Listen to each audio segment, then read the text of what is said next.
All right, this is Asher's take-home video. All right. So first thing I'm going to do is talk to you a little about the commands he knows, how to use them, and how to practice them at home. The system that we integrated here. Right now for treats, I'm using boiled white meat chicken. He's had a little bouts of diarrhea on and off. Nothing to be kind of conclusive as far as what it is. I honestly think it might be his food a little bit too strong for him as far as being rich. Good boy. So that's something that we're going to talk about and pick up for you. But one thing that we integrated with him is his loose leash walking daily. So we give him a 6-foot leash. You're holding the leash like so. This is called neutral leash position. He's only got a little bit of leash to work with right now, so maybe like, I don't know, 6 to 12 inches from the snap to my hand. And you're kind of determining the speed of the walk. When you stop, he should automatically sit. We've been doing walking on the left, right? Good boy. So he's meant to follow you at this point. Let's go. The command is let's go. He's super happy, as you can see, doing his healing. Really good boy. When you stop, he should sit. Awesome. Gentle. So he does take treats kind of ferociously these days. Good boy. But you can be, I would start probably in your house with this, just to kind of get the gist of it. This is going to be key for keeping his energy under control. Let's go. Good boy. So right now outside him and I, he's getting about an hour and a half. Yes, take it nice.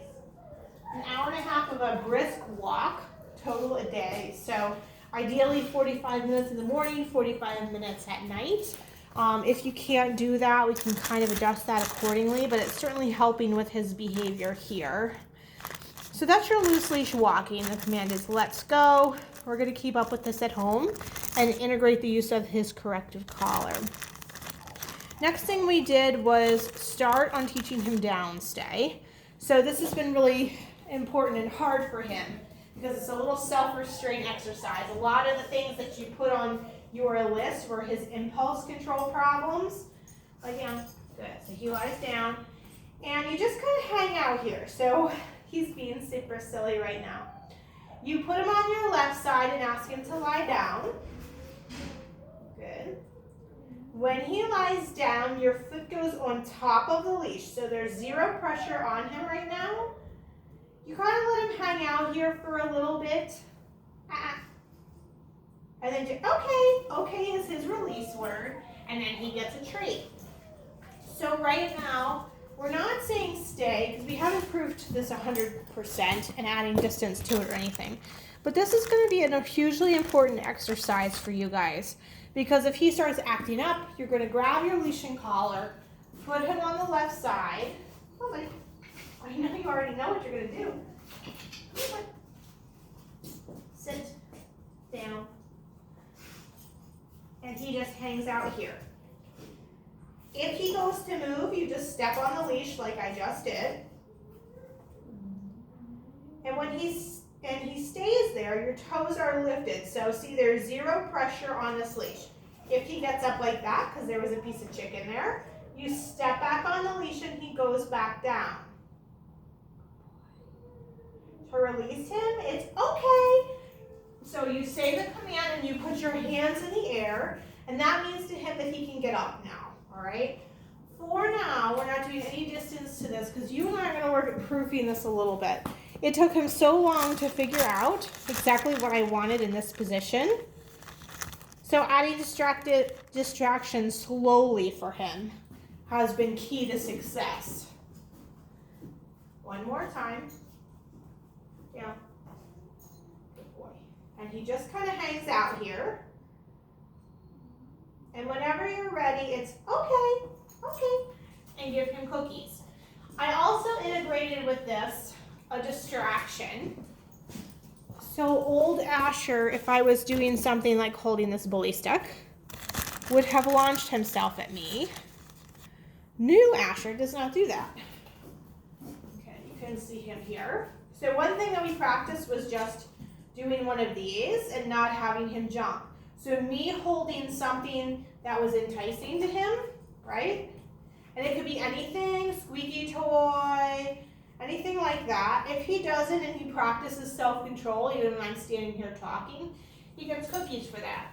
He never gets what you're distracting him with though, okay? So the reward always comes from you, not the distraction, all right?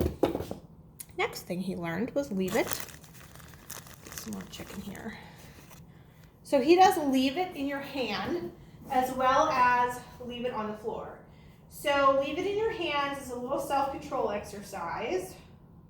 Leave it as you're going for something, let it alone. So as in your kid's hands, their clothes, another dog, whatever. Your fingers are closed around it. He already knows. Normally to have him lick it, leave it. The command is leave it. When he does, you flip your hand open and tell him take it. Okay, so taking is gonna mean for him, you put something in your mouth, okay? We also move this exercise to the floor, which is much more difficult than in your hand because there's a larger margin of error for mistake on his part. So again, we'll pull our bully stick back out, leave it. Good, come here. So the command is leave it, and he's gotten really good, leave it. Take it nice. He's gotten really good at walking around something and not touching it. So this is going to be key again for your children. Leave it. Let's go. Good boy. Good boy. Yes. Yes, yes, yes, yes, yes. Sit. Good. And the good stuff always comes from me. So again, leave it and come here. If he goes for it, you're giving a little pop on the collar, okay? And pulling him towards you instead of the item. Now let's think about, what else did we do? We did jumping up, or not jumping up, okay? So common body language cues that people do when they greet dogs, oh my gosh, he's so cute, look how cute he is. And I have taught him that these things mean sit, okay? So he gets treats when he does not launch himself at me. Hi, hi, good boy. And lie down's even better, okay? Because it's harder for him to get up to jump on me at that point. If he decides to jump on you, you cross your arms and lift your knee and tell him off. You can also help with the corrective collar. You're going to be getting pops down and saying off. We're going to talk about that tonight. But that's one use of that command. So off is anything that your feet are on, they need to be on the floor. As in your counter, your kids, your couch, your bed, anything. We did work on some counter surfing here. It's going to be a little bit different than in your house because it's here, not there. But the command is off. For now, I want you to kind of think of him more as a working service animal versus a pet. Okay, so that's how strict I want you to be with him. If he is out, he has this and the collar attached to him, okay, so that he can't make a mistake. If he does make a mistake, you're giving a correction for that, which is generally a little pop on the collar and telling him to quit it. Let's see. Again, going back to the exercise is pretty key for him in that hour and a half. If we can't get that, then we need to talk about different ways of doing that. We also integrated some foraging toys like this. So if you have something like this at home, I would start that. That is a good way of burning mental glucose for him, getting him more mentally tired. Let's think about what else. I think that's pretty much it. He is not, on your list, he is not, at least I caught him eating his own poop or anyone else's poop, so that's good. And the demand barking has not happened here, so unfortunately those are two things that I didn't get to correct or do anything with because he didn't do them here. But we really enjoyed having him, super great dog. If you have any questions, let me know, but we'll be talking. Thanks, I hope this was helpful.